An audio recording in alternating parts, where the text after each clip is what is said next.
Asia ਦਾ Hello ਚਾਨਣ friends, welcome ਭਗਵਾਨ to Buddha Pahadi ਜੀਵਨੀ Boy ਲੇਖ Classes. ਪਰੋ ਹਰਨਾਮ ਸਿੰਘ ਸ਼ਾਨ ਦੀ ਰਚਨਾ ਹੈ। ਇਸ ਵਿੱਚ ਉਸਨੇ ਪਰੋ ਮੋਹਨ ਸਿੰਘ ਦੇ ਮਹਾਕਾਵਿ ਏਸ਼ੀਆ ਦਾ ਚਾਨਣ ਨੂੰ ਆਧਾਰ ਬਣਾ ਕੇ ਮਹਾਤਮਾ ਬੁੱਧ ਦੇ ਜੀਵਨ ਦੀਆਂ ਘਟਨਾਵਾਂ ਤੇ ਉਪਦੇਸ਼ਾਂ ਦਾ ਉਲੇਖ ਕੀਤਾ ਹੈ। 2500 ਸਾਲ ਬੀਤਣ ਮਗਰੋਂ 24 ਮਈ 1956 ਨੂੰ ਮਹਾਤਮਾ ਬੁੱਧ ਦੀ ਬਰਸੀ ਬੜੇ ਤਿੰਨ ਸਿਦਕ ਤੇ ਸ਼ਰਧਾ ਨਾਲ ਮਨਾਈ ਗਈ। ਮਹਾਤਮਾ ਬੁੱਧ ਸਾਡੇ ਦੇਸ਼ ਵਿੱਚ ਹੀ ਜਨਮੇ ਤੇ ਸਵਰਗਵਾਸ ਹੋਏ ਸਨ, ਪਰ ਜੋ ਸੁਖ, ਸ਼ਾਂਤੀ, ਦਇਆ ਤੇ ਪਿਆਰ ਦਾ ਸੁੱਚਾ ਆਦਰਸ਼ ਉਹਨਾਂ ਪ੍ਰਚਾਰਿਆ, ਉਸਨੇ ਉਹਨਾਂ ਨੂੰ ਦੁਨੀਆ ਦੀ 2/3 ਵਸੋਂ ਦਾ ਇਸ਼ਟਦੇਵ ਬਣਾ ਦਿੱਤਾ। ਲੰਕਾ, ਚੀਨ, ਤਿੱਬਤ, ਜਾਪਾਨ, ਬਰਮਾ ਤੇ ਸਿਆਮ ਆਦਿ ਬਹੁਤ ਸਾਰੇ ਏਸ਼ੀਆਈ ਦੇਸ਼ ਉਹਨਾਂ ਨੂੰ ਰੱਬ ਵਾਂਗ ਧਿਆਉਂਦੇ ਹਨ। ਸਾਡੇ ਦਿਲ, ਦਿਮਾਗ, ਸੱਭਿਅਤਾ ਤੇ ਸੱਭਿਆਚਾਰ, ਕੌਮੀ ਝੰਡੇ ਤੇ ਪੰਚਸ਼ੀਲ ਦੀ ਨੀਤੀ ਉੱਤੇ ਉਹਨਾਂ ਦਾ ਹੀ ਪ੍ਰਭਾਵ ਹੈ। ਆਪ ਕੋਮਲਤਾ, ਪਵਿੱਤਰਤਾ, ਲੋਕ ਭਲਾਈ, ਸੱਚਾਈ ਤੇ ਸ਼ਾਂਤਮਈ ਦੇ ਪੁੰਜ ਸਨ। ਆਪ ਨੇ ਦੁਖੀ ਲੁਕਾਈ ਨੂੰ ਸੁੱਖ ਦੇਣ ਲਈ ਆਪਣੇ ਸੁੱਖਾਂ ਦਾ ਤਿਆਗ ਕੀਤਾ ਤੇ ਪੂਰਨ ਆਨੰਦ ਦਾ ਰਾਹ ਦੱਸਿਆ। ਆਪ ਦਾ ਜਨਮ ਈਸਾ ਤੋਂ ਕੋਈ 600 ਵਰ੍ਹੇ ਪਹਿਲਾਂ ਨੇਪਾਲ ਦੀ ਤਰਾਈ ਵਿੱਚ ਸਥਿਤ ਕਪਲਵਸਤੂ ਵਿਖੇ ਰਾਜਾ ਸੁਧੋਦਨ ਦੇ ਘਰ ਮਾਤਾ ਮਾਇਆ ਦੀ ਕੁੱਖੋਂ ਹੋਇਆ। ਸ਼ਾਕਈ ਰਾਜ ਘਰਾਣੇ ਵਿੱਚੋਂ ਹੋਣ ਕਰਕੇ ਆਪ ਨੂੰ ਸ਼ਾਕਈ ਮੁਨੀ ਤੇ ਗੌਤਮ ਵੀ ਆਖਿਆ ਜਾਣ ਤਾਰਾ ਚਿੰਨ੍ਹ ਲੱਗਾ। ਬਚਪਨ ਵਿੱਚ ਹੀ ਮਾਤਾ ਦੀ ਮੌਤ ਹੋਣ ਕਰਕੇ ਆਪ ਦੀ ਪਾਲਣਾ ਪਿਤਾ ਦੀ ਛਾਂ ਹੇਠ ਹੋਈ। ਬਚਪਨ ਵਿੱਚ ਆਪ ਨੂੰ ਪੜ੍ਹਨੇ ਪਾਇਆ ਗਿਆ, ਪਰੰਤੂ ਆਪ ਦਾ ਮਨ ਬਹੁਤ ਉਦਾਸ ਰਹਿੰਦਾ ਸੀ। ਆਪ ਬੜੇ ਕੋਮਲ ਚਿੱਤ ਸਨ। ਇੱਕ ਦਿਨ ਉਹਨਾਂ ਦੇ ਭਰਾ ਦੇਵ ਦੱਤ ਦਾ ਫੁੰਡਿਆ ਇੱਕ ਹੰਸ ਸਪੀਡ ਨਾਲ ਕੁਰਲਾਉਂਦਾ ਉਹਨਾਂ ਕੋਲ ਆ ਡਿੱਗਿਆ। ਸਿਧਾਰਥ ਠਠੰਬਰ ਗਏ ਤੇ ਉਹਨਾਂ ਦਾ ਹਿਰਦਾ ਭੰਗਰ ਗਿਆ। ਆਪ ਨੇ ਹੰਸ ਦੇਵਦੱਤ ਨੂੰ ਨਾਂ ਦਿੱਤਾ। ਹੰਸ ਤਾਂ ਰਾਜ਼ੀ ਹੋ ਕੇ ਆਖਰੀ ਵਾਰ ਨਾਲ ਜਾ ਰਲਿਆ, ਪਰ ਸਿੱਧਾ ਤਾਂ ਹੋਇਆ ਮਾਂਜੀ ਨਾ ਹੋਇਆ ਤੇ ਉਹਨਾਂ ਦੀ ਚਿੰਤਾ ਦਿਨੋਂ ਦਿਨ ਵੱਧਦੀ ਗਈ। ਪਿਤਾ ਨੇ ਸਿਧਾਰਥ ਦਾ ਮਨ ਲਾਉਣ ਲਈ 19 ਸਾਲਾਂ ਦੀ ਉਮਰ ਵਿੱਚ ਉਹਨਾਂ ਦਾ ਵਿਆਹ ਇੱਕ ਸੁੰਦਰ ਰਾਜਕਨਿਆ ਯਸ਼ੋਧਰਾ ਨਾਲ ਕਰ ਦਿੱਤਾ। ਉਹ ਸੰਸਾਰੀ ਜੀਵਨ ਦੀਆਂ ਥੋੜਾਂ ਤੇ ਔਕੜਾਂ ਤੋਂ ਅਣਜਾਣ ਸਨ ਤੇ ਅਚਾਨਕ ਉਹਨਾਂ ਦਾ ਮਨ ਡੋਲ ਜਾਂਦਾ। ਇੱਕ ਦਿਨ ਜਦੋਂ ਉਹਨਾਂ ਮਹਿਲ ਤੋਂ ਬਾਹਰ ਜਾਣ ਦੀ ਇੱਛਾ ਪ੍ਰਗਟ ਕੀਤੀ ਤਾਂ ਰਾਜਾ ਸੁਧੋਦਨ ਬੜੇ ਖੁਸ਼ ਹੋਏ। ਉਹਨਾਂ ਸਾਰੇ ਸ਼ਹਿਰ ਨੂੰ ਸਜਾਉਣ ਦਾ ਹੁਕਮ ਦਿੱਤਾ ਤੇ ਨਾਲ ਹੀ ਕਿਹਾ ਕਿ ਬਾਹਰ ਕੋਈ ਵੀ ਮਾੜਾ ਦ੍ਰਿਸ਼ ਰਾਜਕੁਮਾਰ ਨੂੰ ਨਹੀਂ ਦਿਸਣਾ ਚਾਹੀਦਾ। ਜਦੋਂ ਸਿਧਾਰਥ ਦੀ ਸਵਾਰੀ ਬਾਹਰ ਨਿਕਲੀ ਤਾਂ ਸਾਰਾ ਸ਼ਹਿਰ ਖੇੜੇ ਭਰਪੂਰ ਦਿਸ ਰਿਹਾ ਸੀ। ਰਾਜਕੁਮਾਰ ਵੀ ਖੁਸ਼ ਸੀ, ਪਰ ਅਚਾਨਕ ਉਸਦੀ ਨਜ਼ਰ ਭਿੱਖਿਆ ਮੰਗਦੇ ਇੱਕ ਕੁੱਬੇ ਜਿਹੇ ਬੁੱਢੇ ਉੱਤੇ ਪੈ ਗਈ। ਆਪਣੇ ਰਥਵਾਨ ਚੰਨੇ ਤੋਂ ਪੁੱਛਣ ਤੇ ਉਸਨੇ ਦੱਸਿਆ ਕਿ ਬਿਰਧ ਹੋਣ ਕਰਕੇ ਉਹ ਕੁੱਬਾ ਹੋ ਗਿਆ ਹੈ ਤੇ ਖਾਣ ਪੀਣ ਤੋਂ ਆਤੁਰ ਹੋਣ ਕਰਕੇ ਭਿੱਖਿਆ ਮੰਗ ਰਿਹਾ ਹੈ। ਉਹ ਕਦੇ ਉਹਨਾਂ ਵਰਗਾ ਹੀ ਰਿਸ਼ਟ ਪੁਸ਼ਟ ਸੀ, ਪਰ ਬੁਢਾਪੇ ਦੀ ਉਮਰ ਵਿੱਚ ਪਹੁੰਚ ਕੇ ਹਰ ਇੱਕ ਦੀ ਹਾਲਤ ਇਹੋ ਜਿਹੀ ਹੋ ਜਾਂਦੀ ਹੈ। ਇਸੇ ਤਰ੍ਹਾਂ ਫਿਰ ਕਿਸੇ ਹੋਰ ਦਿਨ ਉਸਨੇ ਇੱਕ ਰੋਗੀ ਤੇ ਮ੍ਰਿਤਕ ਦਾ ਨੜੋਆ ਦੇਖਿਆ, ਜਿਸ ਦੇ ਸੰਬੰਧੀ ਹੋ ਰਹੇ ਸਨ। ਪੁੱਛਣ ਤੇ ਚੰਨੇ ਨੇ ਉਸਨੂੰ ਦੱਸਿਆ ਕਿ ਉਹ ਕਿਸੇ ਮਾਰੂ ਰੋਗ ਦਾ ਸ਼ਿਕਾਰ ਹੋ ਕੇ ਮਰਿਆ ਹੈ ਤੇ ਰੋਗ ਸਾਡੇ ਸਰੀਰਾਂ ਦੇ ਨਾਲ ਹਨ। ਨਾਲੇ ਜੋ ਜੰਮਿਆ ਹੈ ਉਸਨੇ ਅਖੀਰ ਮਰਨਾ ਹੈ। ਆਪਣੀ ਵਾਰੀ ਆਉਣ ਤੇ ਉਹਨਾਂ ਨੇ ਵੀ ਸਭ ਨੂੰ ਰੋਦਿਆਂ ਕੁਰਲਾਉਂਦਿਆਂ ਛੱਡ ਕੇ ਚਲੇ ਜਾਣਾ ਹੈ। ਇਹ ਸਾਰਾ ਕੁਝ ਦੇਖ ਕੇ ਗੌਤਮ ਦੀ ਆਤਮਾ ਤੜਫ ਉੱਠੀ। ਰਹਿੰਦੀ ਕਸਰ ਇੱਕ ਹੋਰ ਘਟਨਾ ਨੇ ਪੂਰੀ ਕਰ ਦਿੱਤੀ। ਇੱਕ ਦਿਨ ਉਹਨਾਂ ਨੇ ਇੱਕ ਅਜਿਹਾ ਬੰਦਾ ਦੇਖਿਆ ਜਿਸ ਨੇ ਆਪਣੇ ਨੰਗੇ ਪਿੰਡੇ ਉੱਤੇ ਸੁਆਹ ਮਲੀ ਹੋਈ ਸੀ। ਚੰਨੇ ਨੇ ਦੱਸਿਆ ਕਿ ਉਹ ਸਾਧ ਹੈ ਤੇ ਉਹ ਮੁਕਤੀ ਤੇ ਸਦੀਵੀ ਆਨੰਦ ਲਈ ਸੰਸਾਰਿਕ ਸੁੱਖਾਂ ਦਾ ਤਿਆਗ ਕਰਕੇ ਤਪ ਕਰਨ ਲਈ ਜੰਗਲਾਂ ਵੱਲ ਜਾ ਰਿਹਾ ਹੈ। ਇਹ ਗੱਲ ਸੁਣ ਕੇ ਗੌਤਮ ਨੇ ਸ਼ਾਹੀ ਬਾਗ ਦੀ ਇੱਕ ਨੁੱਕਰ ਵਿੱਚ ਬੈਠ ਕੇ ਤਿਆਗ ਦੇ ਮਨੋਰਥ ਬਾਰੇ ਡੂੰਘੀ ਵਿਚਾਰ ਕੀਤੀ। ਉਹ ਇਸ ਸਿੱਟੇ ਉੱਤੇ ਪਹੁੰਚੇ ਕਿ ਜੀਵਨ ਦਾ ਅਸਲ ਮਨੋਰਥ ਮੁਕਤੀ ਅਤੇ ਸਦੀਵੀ ਆਨੰਦ ਦੀ ਪ੍ਰਾਪਤੀ ਹੀ ਹੈ। ਮਨੁੱਖ ਦੇ ਦੁੱਖਾਂ ਦਾ ਮੂਲ ਕਾਰਨ ਉਸਦਾ ਅਗਿਆਨ ਹੈ। ਇਹਨਾਂ ਦਿਨਾਂ ਵਿੱਚ ਹੀ ਉਹਨਾਂ ਦੇ ਘਰ ਰਾਹੁਲ ਨਾਂ ਦੇ ਪੁੱਤਰ ਨੇ ਜਨਮ ਲਿਆ। ਪਿਤਾ ਤੇ ਪਤਨੀ ਨੇ ਸਮਝਿਆ ਕਿ ਹੁਣ ਉਹ ਮੋਹ ਦੀਆਂ ਤੰਦਾਂ ਵਿੱਚ ਬੱਝ ਗਏ ਹਨ, ਪਰ ਹੋਇਆ ਇਸ ਦੇ ਉਲਟ। ਗੌਤਮ ਦੇ ਮਨ ਦੀ ਤੁਕ-ਤੁਕੀ ਵੱਧਦੀ ਗਈ ਤੇ ਉਹ ਉਪਰਾਮ ਰਹਿਣ ਲੱਗੇ। ਇੱਕ ਰਾਤ ਉਹ ਮਲਕੜੇ ਜਿਹੇ ਆਪਣੇ ਮਹਲ ਵਿੱਚੋਂ ਨਿਕਲ ਪਏ।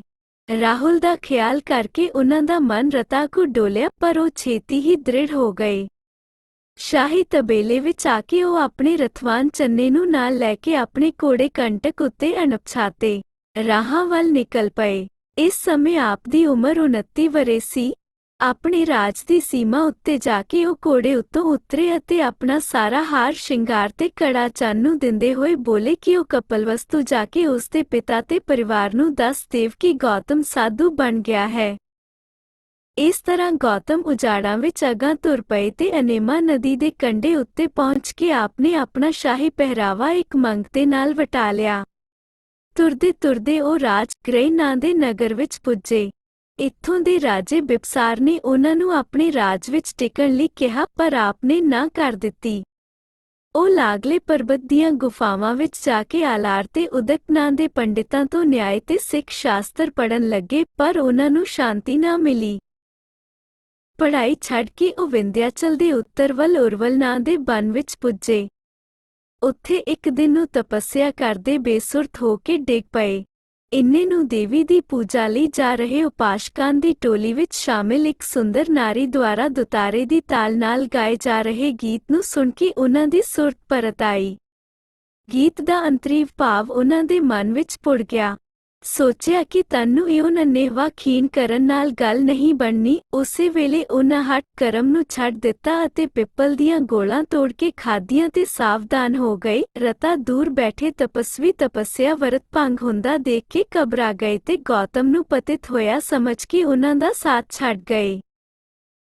ਗੌਤਮ ਵੀ ਆਪਣੀ ਕੁਟੀਆ ਛੱਡ ਕੇ ਨਿਰੰਜਨਾ ਨਦੀ ਵੱਲ ਤੁਰ ਪਏ ਅਤੇ ਗਿਆ ਨਦੀ ਦੇ ਸਥਾਨ ਉੱਤੇ ਪਹੁੰਚ ਕੇ ਉਹ ਇੱਕ ਬੁੱਢੇ ਪੁਰਾਣੇ ਪਿੱਪਲ ਹੇਠ ਬਿਰਾਜਮਾਨ ਹੋ ਗਏ। ਇੰਨੇ ਨੂੰ ਸੁਜਾਤਾ ਨਾਂ ਦੀ ਇੱਕ ਗਵਾਲਣ ਪੁੱਤਰ ਜੰਮਣ ਦੀ ਖੁਸ਼ੀ ਵਿੱਚ ਖੀਰ ਚੜਾਉਣ ਆਈ। ਤਪ ਸਾਧਨਾ ਨਾਲ ਸੁੱਕ ਕੇ ਤੀਲਾ ਬਣੇ ਗੌਤਮ ਨੂੰ ਉਸਨੇ ਬਨ ਦੇਵ ਸਮਝ ਕੇ ਖੀਰ ਭੇਟ ਕੀਤੀ, ਜੋ ਉਹਨਾਂ ਖਾ ਲਈ ਤੇ ਉਹਨਾਂ ਦੇ ਸਰੀਰ ਵਿੱਚ ਬਲ ਆ ਗਿਆ। ਹੁਣ ਉਹਨਾਂ ਪ੍ਰਣ ਕਰ ਲਿਆ ਕਿ ਉਹ ਉੱਥੋਂ ਗਿਆਨ ਪ੍ਰਾਪਤ ਕਰਕੇ ਹੀ ਉੱਠਣਗੇ। ਇਸ ਤਰ੍ਹਾਂ ਬੈਠਿਆਂ ਜਦੋਂ ਉਹਨਾਂ ਨੂੰ 12 ਪਹਿਰ ਬੀਤ ਗਏ ਤਾਂ ਅਸੁਰ ਸ਼ਕਤੀਆਂ ਨੇ ਉਹਨਾਂ ਨੂੰ ਸੱਚੇ ਮਾਰਗ ਤੋਂ ਡੁਲਾਉਣ ਲਈ ਸਾਰਾ ਟਿਲ ਲਾਇਆ, ਪਰ ਗੌਤਮ ਆਪਣੇ ਪਣ ਅਤੇ ਨਿਸ਼ਾਨੇ ਉੱਤੇ ਦ੍ਰਿੜ ਰਹੇ। ਅੰਤ ਰਾਤ ਦੇ ਤੀਜੇ ਪਹਿਰ ਉਹਨਾਂ ਨੂੰ ਪ੍ਰਕਾਸ਼ ਹੋਇਆ ਤੇ ਉਹਨਾਂ ਦੇ ਸਭ ਭਰਮ ਭੁਲੇਖੇ ਦੂਰ ਹੋ ਗਏ।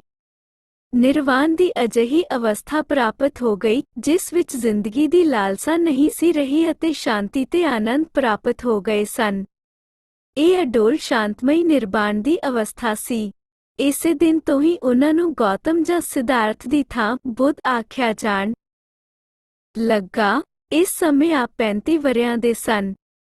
ਆਪ ਭੁੱਲੀ ਭਟਕੀ ਲੁਕਾਈ ਵਿੱਚ ਗਿਆਨ ਦਾ ਪ੍ਰਚਾਰ ਕਰਨ ਲਈ ਸਾਰਨਾਥ ਪੁੱਜੇ, ਜਿੱਥੇ ਆਪਨੇ ਆਪਣੇ ਭੁੱਲੜ ਸਾਥੀਆਂ ਨੂੰ ਰਾਹੇ ਪਾਇਆ। ਹਰ ਕੋਈ ਉਹਨਾਂ ਦੇ ਨੂਰਾਨੀ ਮੁਖ ਸੁੰਦਰ ਉਪਦੇਸ਼ਾਂ ਤੋਂ ਪ੍ਰਭਾਵਿਤ ਹੋਇਆ। ਆਪ ਦੇ ਬਹੁਤ ਸਾਰੇ ਚੇਲੇ ਬਣ ਗਏ ਜੋ ਭਿਕਸ਼ੂ ਅਖਵਾਏ। ਆਪ ਨੇ ਉਹਨਾਂ ਨੂੰ ਧਰਮ ਪ੍ਰਚਾਰ ਲਈ ਇੱਧਰ ਉੱਧਰ ਭੇਜਿਆ। ਆਪ ਰਾਹ ਵਿੱਚ ਹਰ ਇੱਕ ਨੂੰ ਆਖਦੇ, ਕਾਮ, ਕ੍ਰੋਧ, ਲੋਭ, ਮੋਹ ਤੇ ਹੰਕਾਰ ਨਾਂ ਦੇ 5 ਰੋਗਾਂ ਤੋਂ ਬਚੋ। ਇਹਨਾਂ ਦੀ ਅੱਗ ਤੁਹਾਡੀ ਆਤਮਾ ਨੂੰ ਸਾੜ ਰਹੀ ਹੈ। ਇਹਨਾਂ ਤੋਂ ਬਚਣਾ ਹੀ ਪਰਮ ਧਰਮ ਹੈ। ਆਪ ਨੇ ਕਿਹਾ ਕਿ ਕਰਮ ਕਾਂਡ, ਹਵਨ, ਯੋਗ ਤੇ ਤਪ ਸਾਧਨਾ ਨਾਲ ਮੁਕਤੀ ਨਹੀਂ ਮਿਲਦੀ। ਮੁਕਤੀ ਪਵਿੱਤਰ ਆਤਮਾ ਨਾਲ ਹੀ ਮਿਲਦੀ ਹੈ। ਪਵਿੱਤਰ ਆਤਮਾ ਲਈ ਆਪ ਨੇ ਭਲਾਈ ਨੂੰ ਗ੍ਰਹਿਣ ਕਰਨ, ਬੁਰਾਈ ਨੂੰ ਤਿਆਗਣ ਤੇ ਸਵੈ ਕਾਬੂ ਉੱਤੇ ਜ਼ੋਰ ਦਿੱਤਾ। ਆਪ ਪ੍ਰਚਾਰ ਕਰਦੇ ਹੋਏ ਜਦੋਂ ਮਗਧ ਦੀ ਰਾਜਧਾਨੀ ਪੁੱਜੇ ਤਾਂ ਇੱਥੇ ਰਾਜੇ ਬਿੰਬਸਾਰ ਦਾ ਕਲਿਆਣ ਕੀਤਾ। ਉਸ ਦੀ ਬੇਨਤੀ ਉੱਤੇ ਆਪ ਨੇ ਵੇਣੂਬਨ ਨੂੰ ਧਰਮ ਪ੍ਰਚਾਰ ਦਾ ਕੇਂਦਰ ਬਣਾ ਕੇ ਉੱਥੇ ਹੀ ਡੇਰਾ ਲਾ ਲਿਆ। ਪਿਤਾ ਤੇ ਪਤਨੀ ਦੀ ਬਹਿਬਲਤਾ ਨੂੰ ਦੇਖ ਕੇ ਆਪ ਕਪਲਵਸਤੂ ਪੁੱਜੇ। ਮਹਿਲਾਂ ਕੋਲ ਆ ਕੇ ਆਪ ਨੇ ਭਿੱਖਿਆ ਮੰਗੀ। ਯਸ਼ੋਧਰਾ ਨੇ ਰਾਹੁਲ ਭੇਟ ਕੀਤਾ ਤੇ ਆਪ ਭਿਖਸ਼ਨੀ ਬਣ ਗਈ। ਉਹਨਾਂ ਦਾ ਚਚੇਰਾ ਭਰਾ ਆਨੰਦ ਵੀ ਭਿਕਸ਼ੂ ਬਣ ਕੇ ਉਹਨਾਂ ਦੇ ਅੰਗ ਸੰਗ ਰਹਿਣ ਲੱਗਾ। ਆਪ ਨੇ ਕੋਈ 25 ਕੁ ਵਰ੍ਹੇ ਫਿਰ ਤੁਰ ਕੇ ਆਪਣੇ ਵਿਚਾਰਾਂ ਦਾ ਪ੍ਰਚਾਰ ਕੀਤਾ ਤੇ ਥਾਂ ਲੋਕਾਂ ਨੂੰ ਵਿਸ਼ੇ, ਵਿਕਾਰਾਂ, ਵੈਰ, ਵਿਰੋਧ ਤੇ ਕਰਮ ਕਾਂਡਾਂ ਤੋਂ ਬਚ ਕੇ ਰਹਿਣ ਦਾ ਮਾਰਗ ਦੱਸਦੇ ਰਹੇ। ਆਪ ਨੇ ਧੱਕੇ ਤੇ ਧੋਖੇ, ਨਸ਼ਿਆਂ, ਦੁਰਾਚਾਰ ਤੇ ਝੂਠ ਤੋਂ ਬਚਣ ਦੀ ਪ੍ਰੇਰਨਾ ਦਿੱਤੀ। ਆਪ ਜਦੋਂ 80ਵੇਂ ਵਰ੍ਹੇ ਵਿੱਚ ਪੁੱਜੇ ਤਾਂ ਚੁਮਾਸਾ ਕੱਟਣ ਕੁਸ਼ੀਨਗਰ ਪੁੱਜੇ। ਉੱਥੇ ਚੁੰਡ ਨਾਂ ਦੇ ਸੁਨਿਆਰੇ ਦੇ ਘਰ ਕੋਈ ਚੀਜ਼ ਖਾਣ ਨਾਲ ਆਪ ਨੂੰ ਮਰੋੜ ਲੱਗ ਗਏ। ਹਿਰਨਾਯਵਤੀ ਨਦੀ ਦੇ ਕੰਢੇ ਪਹੁੰਚ ਕੇ ਆਪ ਲੇਟ ਗਏ। ਆਪਣਾ ਅੰਤ ਸਮਾਂ ਨੇੜੇ ਦੇਖ ਕੇ ਆਪ ਨੇ ਆਨੰਦ ਨੂੰ ਬੋਧੀ ਸੰਘ ਦੇ ਨੇਮ ਦੱਸੇ ਤੇ ਅੰਤਿਮ ਉਪਦੇਸ਼ ਦਿੱਤਾ ਅਤੇ ਉਸ ਨੂੰ ਰੋਣ ਤੋਂ ਵਰਜਦਿਆਂ ਕਿਹਾ ਕਿ ਜੋ ਜੰਮਿਆ ਹੈ ਉਸ ਨੇ ਅਵਸ਼ ਮਰਨਾ ਹੈ। ਇਸ ਲਈ ਰੋਣਾ ਵਿਅਰਥ ਹੈ। ਤਥਾਗਤ ਉਪਦੇਸ਼ ਦਾ ਸਿਮਰਨ ਤੇ ਪ੍ਰਚਾਰ ਕਰੋ, ਕਲਿਆਣ ਹੋਵੇਗਾ। ਫਿਰ ਉਹਨਾਂ ਸਾਰੀ ਸੰਗਤ ਨੂੰ ਸੰਬੋਧਨ ਕਰਦਿਆਂ ਕਿਹਾ, ਮੇਰੀ ਬਾਣੀ ਮੇਰੇ ਉਪਦੇਸ਼ ਹੀ ਅਸਲ ਬੁੱਧ ਹਨ, ਇਹੋ ਤੁਹਾਡੀ ਸਹਾਇਤਾ ਤੇ ਅਗਵਾਈ ਕਰਨਗੇ। ਤੁਸੀਂ ਚੰਗੇ ਕੰਮ ਕਰਦਿਆਂ ਹੀ ਮੁਕਤ ਹੋ ਜਾਵੋਗੇ। ਆਤਮਾ ਦੀ ਪਵਿੱਤਰਤਾ ਹੀ ਸਦੀਵੀ ਆਨੰਦ ਦੀ ਪ੍ਰਾਪਤੀ ਦਾ ਮੁੱਖ ਸਾਧਨ ਹੈ। ਬਸ ਧਰਮ ਦੇ ਮਾਰਗ ਤੇ ਚੱਲਦੇ ਜਾਓ, ਇਹ ਕਹਿ ਕੇ ਉਹਨਾਂ ਪ੍ਰਾਣ ਤਿਆਗ ਦਿੱਤੇ। ਇਹ ਉਹ ਦਿਨ ਸੀ ਜਿਸ ਦਿਨ ਉਹਨਾਂ ਦਾ ਜਨਮ ਹੋਇਆ ਸੀ ਤੇ ਜਿਸ ਦਿਨ ਉਹਨਾਂ ਨੂੰ ਗਿਆਨ ਪ੍ਰਾਪਤ ਹੋਇਆ ਸੀ। ਇਸੇ ਕਰਕੇ ਇਹ ਦਿਨ ਸਭ ਤੋਂ ਸ਼ੁਭ ਮੰਨਿਆ ਜਾਂਦਾ ਹੈ।